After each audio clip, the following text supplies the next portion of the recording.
Vasudevaya. Om Namo Bhagavate Vasudevaya. Om Namo Bhagavate Vasudevaya. Narayanam Namaskritya Naram Chaiva Narosam Devim Saraswatim Vyasam Tato Jayamudire Nashtaprayeshu Bhadreshu Nityam Bhagavata Sevaya Bhagavati Uttam Shloke Bhaktir Bhavati Naistiki. So continuing with the discussion on Srimad Bhagavatam, Canto 3, Chapter 21, conversation between Swayambhuva Manu and Kardamuni, text number 19 onwards. Eka swayam sanjagata sisrikshya dvitiyayatma nan adman dhiyo yog maya srijasya dapasi punar grasyashyase yathur nabhir bhagwan sushakti. My dear Lord, you alone create the universes. O personality of Godhead, desiring to create these universes, you create them, maintain them, and again wind them up by your own energies, which are under the control of your second energy, called Yogamaya. Just as a spider creates a cobweb by its own energy and again winds it up. In this verse, two important words nullify the impersonalist theory that everything is God. Here Kardamuni says, O personality of Godhead, you are alone, but you have various energies. The example of the spider is very significant also. The spider is an individual living entity, and by its energy, it creates a cobweb and plays on it. And whenever it likes it, winds up the cobweb and thus ending the play. When the cobweb is manufactured by the saliva of the spider does not become impersonal. Similarly, the creation and manifestation of the material or spiritual energy does not render the creator impersonal. Here, the very prayer suggests that God is sentient and can hear the prayers and fulfill the desires of the devotees. Therefore, he is Satchidananda Vigraha in the form of bliss, knowledge, and eternity. So, whenever there is any even hint of defeating Mayavad philosophy, Prabhupada really gives heavy purpose. So Mayavad, the impersonalist philosophy, says everything is one. Everything is, or in the end, everything is merges into each other. But no, the look at the prayers of Kardamuni. It says you alone create the universes. You create them, maintain them, and again wind them up by your own energies. Means he does not become the universe, or he created the universe, he doesn't lose his identity, like Krishna. And even in the universe, there are so many living entities. So point is, he doesn't lose his identity, and so does the living entities. And the example is given of a spider creates a cobweb by his own saliva, and when he wants it, he just finishes it off. He just absorbs, eats it up. So similarly, God, he creates this material universe, he maintains it, and then when the time of dissolution, he just winds up everything. But still, he remains as he is. All his energies do the work. Natadbhatadhish padam tavepsitam yanmayaya nastanushya bhutma sukshmam anugrahasya anugrahyastvapi yarhi mayaya lasatulasya bhagwan vilakshitaha.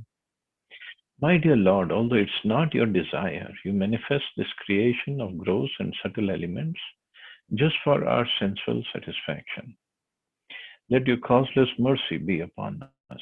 You have appeared before us in your eternal time, in an eternal form, adorned with the splendid wreath of tulsi leaves. It is clearly stated here that the material world is not created by the personal will of the Supreme Lord. It is created by his external energy because the living entities want to enjoy it. Material world is not created for those who do not want to enjoy sense gratification.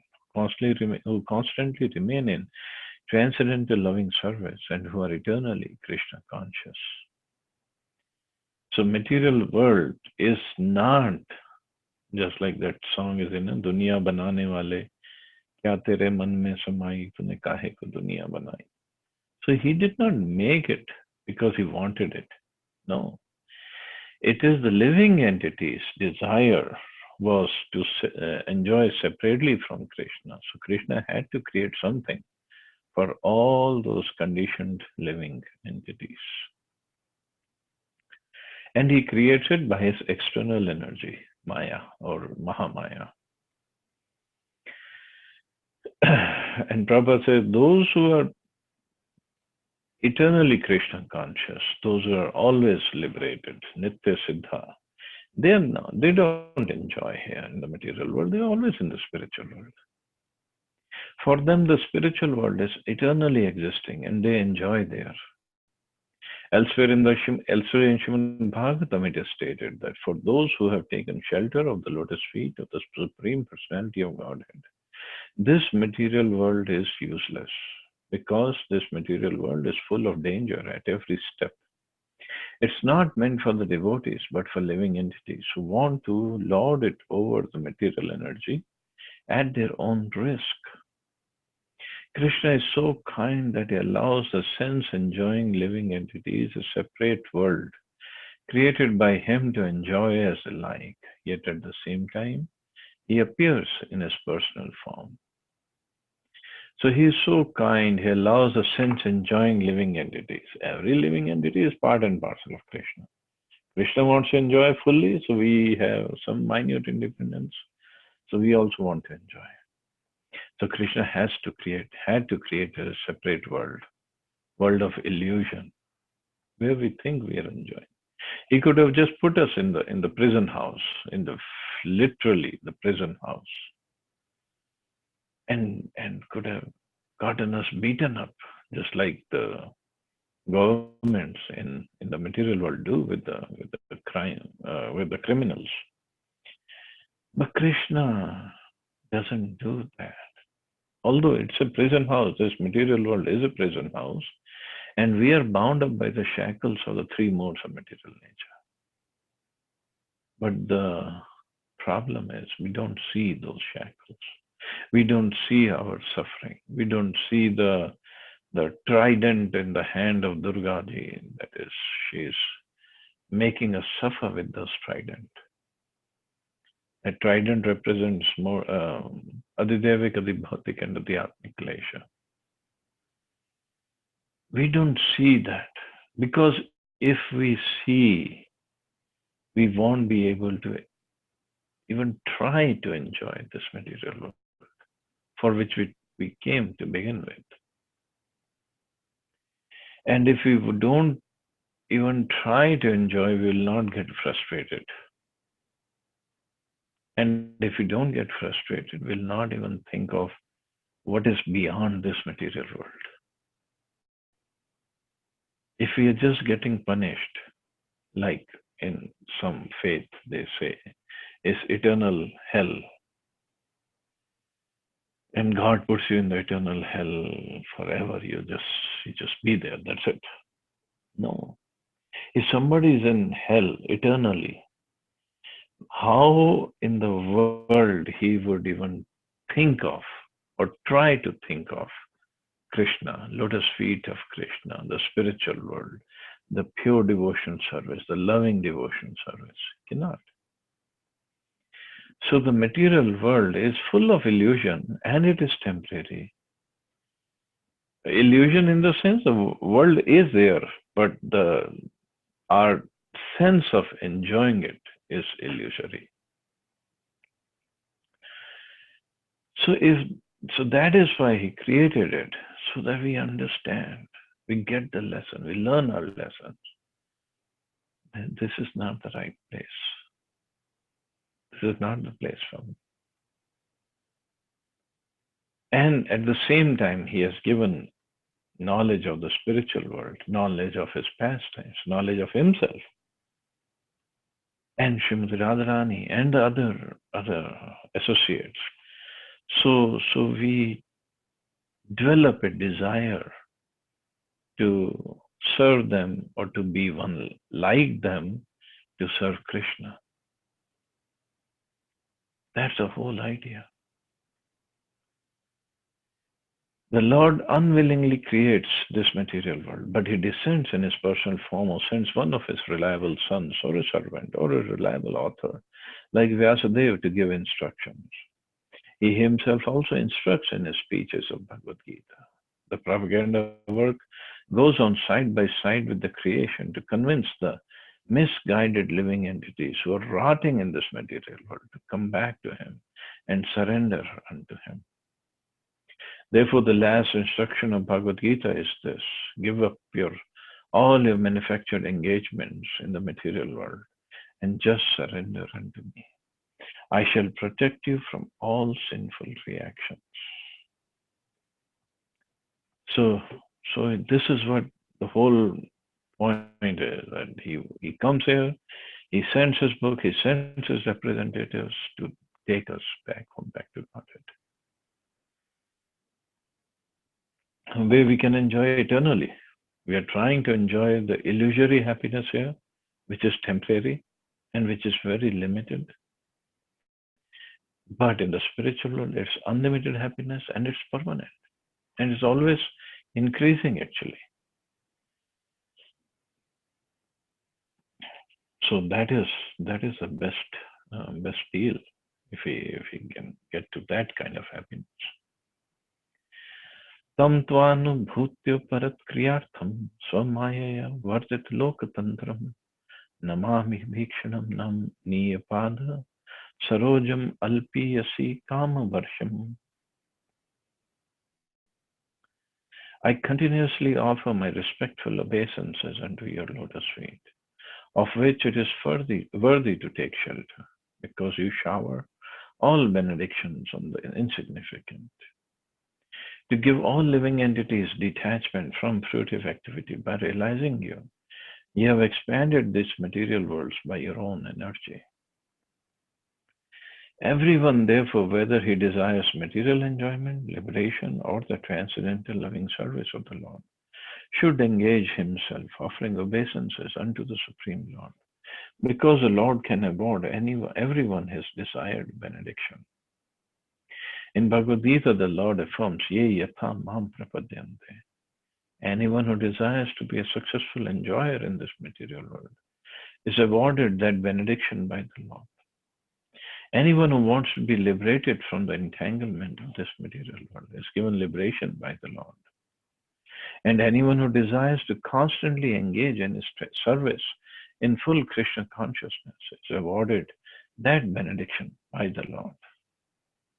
Ye yatham mampra. As one approaches Krishna, he rewards him accordingly.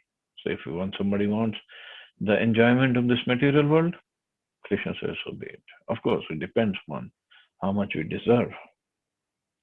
Somebody wants liberation, Krishna, so be it. Somebody wants bhakti, Krishna says, so be it. He has prescribed so many ritualistic sacrificial performances in the Vedas, and thus people may take advantage of these instructions and enjoy material life in higher planets or in a noble aristocratic family. These processes are mentioned in the Vedas, and one can take advantage of them. It is similar with those who want to be liberated from this material. So, enjoyment in the material world means either go to the higher planets, Swargaloka, unlimited. Well, compared to Earth, it is unlimited enjoyment. Or take birth in a noble aristocratic family, or be very intelligent when you're born, or be very beautiful, very charming. All of these are attainable easily and similar to those who want to be liberated. Everything is attainable. Unless one is disgusted with the enjoyment of this material world, he cannot aspire for liberation. Liberation is for one who is disgusted with material enjoyment. Vedanta Sutra says, therefore, Athata Brahma Jigyasa. Those who have given up the attempt to be happy in this material world can inquire about the absolute truth. So those who have given up the attempt to be happy in this material world, as we said, this is dukkhalayam, it's a place of misery. But we're still hoping hoping against the hope that there would be some happiness for me. It's like chewing the chewed, but they cannot find real happiness. So until one becomes frustrated, he will not even think of liberation. For those who want to know the absolute truth, the Vedanta Sutra is available as a Srimad Bhagavatam, the actual explanation of the Vedanta Sutra. Since Bhagavad Gita is also Vedanta Sutra, by understanding Bhagavatam, Vedanta Sutra, or Bhagavad Gita, one can obtain real knowledge. When one obtains real knowledge, he becomes theoretically one with the Supreme.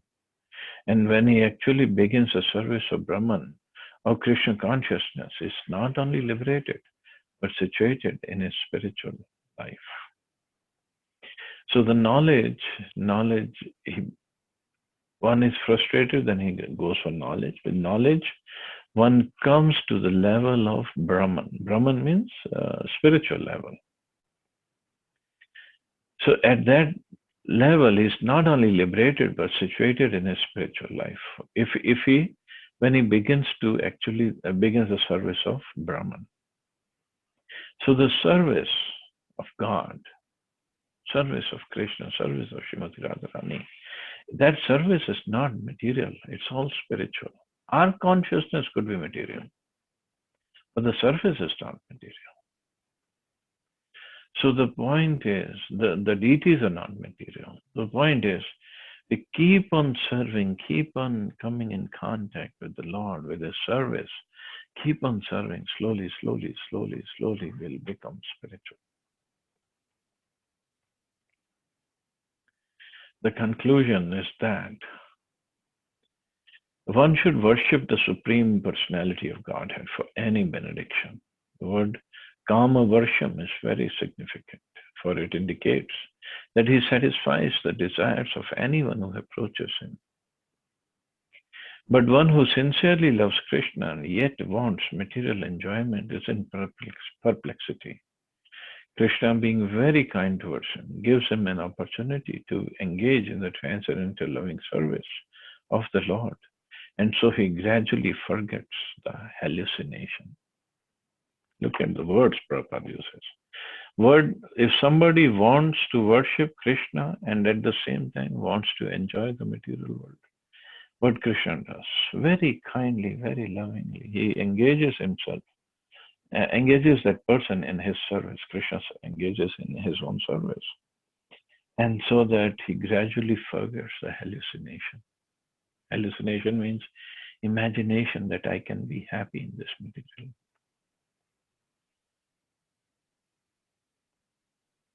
So just think of 99.99% of people.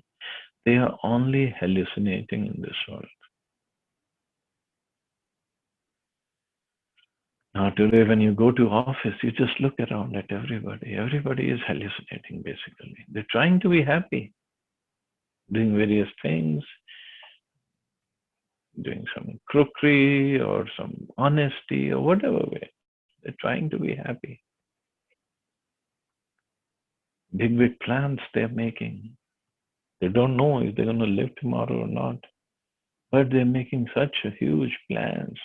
This is a strategy meeting and strategic alliance and the 5-year strategy and this and that.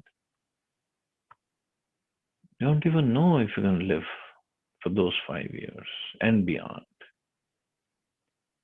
But this is what the boss wants, and managers are into it, and boss is into it because he has to show the report to investors. And then there are so many big plans, amazing plans.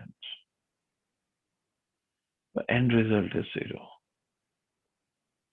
In the sense, Krishna is not there. But everybody gets attracted by this planning. Leela of the human beings. Oh, yes, if I don't follow this, I cannot be happy. If I don't make this kind of money or this much amount of money, I cannot be happy. So we have basically put our happiness on stake. Happiness should not be that if I achieve this, I'll be happy. Happiness should be, the goal should be full of happiness. So while working, we should be happy. And that happiness can only come when one is surrendered on Krishna, when is dependent upon Krishna, when one is surrendered to Krishna. That happiness is, then every moment is happiness. Because if one is surrendered to Krishna, one has taken the shelter of the lotus feet of Krishna, what can bother him? What can disturb him? So-called material failure, can it disturb him? No, he has full faith in Krishna. Krishna will make me successful if he wants to. And if he becomes successful, he gives all the credit to Krishna. Krishna, by your mercy, I'm successful. So he's happy always. Just like if there is a big man, very rich man, and he has a big mansion that he lives in. Suppose, just take the example of Mukesh Ambani. Huge house he has in South Mumbai. Huge. I don't know, about 22 stories or something like that. And I believe it costed him like $1 billion. I don't even know how many zeros are there in 1 billion. But anyway, he has made money, so he can make a house like this and he can live in it. And it is said there are about 400 or something, like maybe 400 or maybe more team of servants are there in that house to make sure everything goes on properly. Now the question is, Mukesh Ambani doesn't live in that house all the time. He's always either in the business, at his office, or at his offices. He has many offices. Or he is traveling to other countries to strike some business deal or something like that. So how much time he must be spending in that house? Maybe 10% of his time. So who's living? Who's really enjoying that house? All the servants who are living there. And the best part of the servants is, that's really the best part if you think about it. The best part is they don't even have to worry about how the house is going to be maintained. Who's going to pay for electricity bill? Oh, Mukesh Ambani, sir will pay. Who's going to pay for our food? Sir will pay. Who's going to pay for our clothes? Sir will pay. Who's going to pay our salary? Sir will pay. Where is sir? He's working hard. What are you doing? I'm sitting at his house, the 22-story house that he built, and I'm enjoying it. Yes, I have to do my service, the servant might say, but it's a it's a responsibility of Mukesh Ambani to take care of all his servants.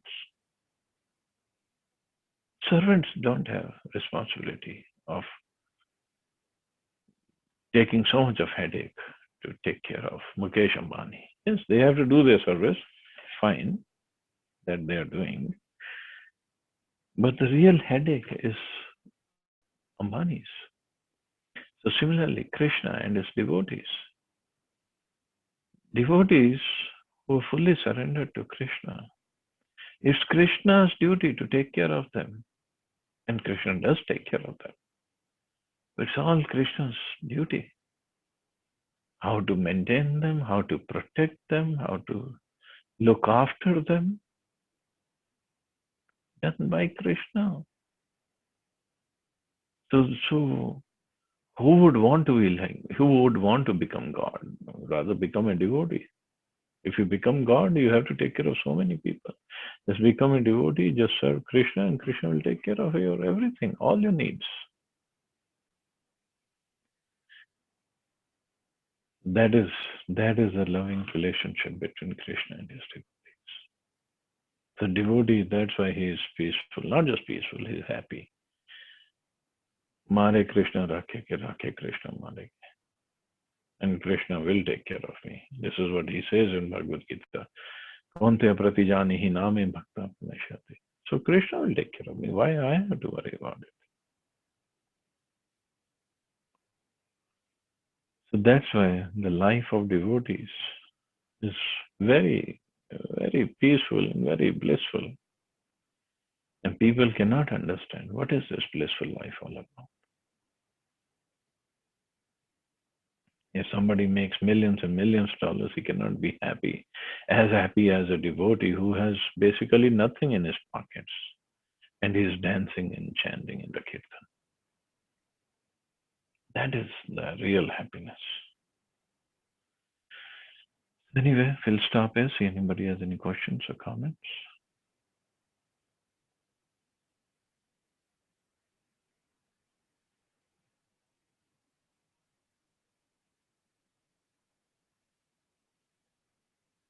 Hare Krishna, Prabhuji. Hare Krishna.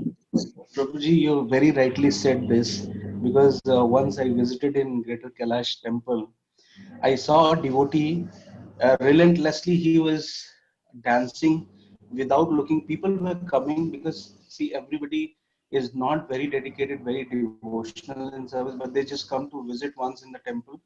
So they were watching this person, and he has no. I mean, like the people who are in this material world, they think how people look at us. Do I look good or not? He was not at all worried. He was Mm-hmm. dancing and he was happy. He was totally magan in this Krishna consciousness. So who will be more happier than him? You rightly True. said about this. Big Yeah. businessman and all. They're just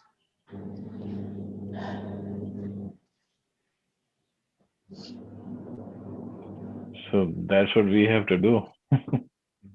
yes, yes, absolutely.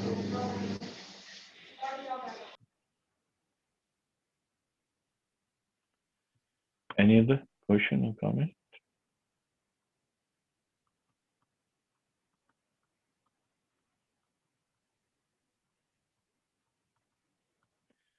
Chalo, we'll stop here. You all have a wonderful day. Hare Krishna. Jai Shri Prabhupada.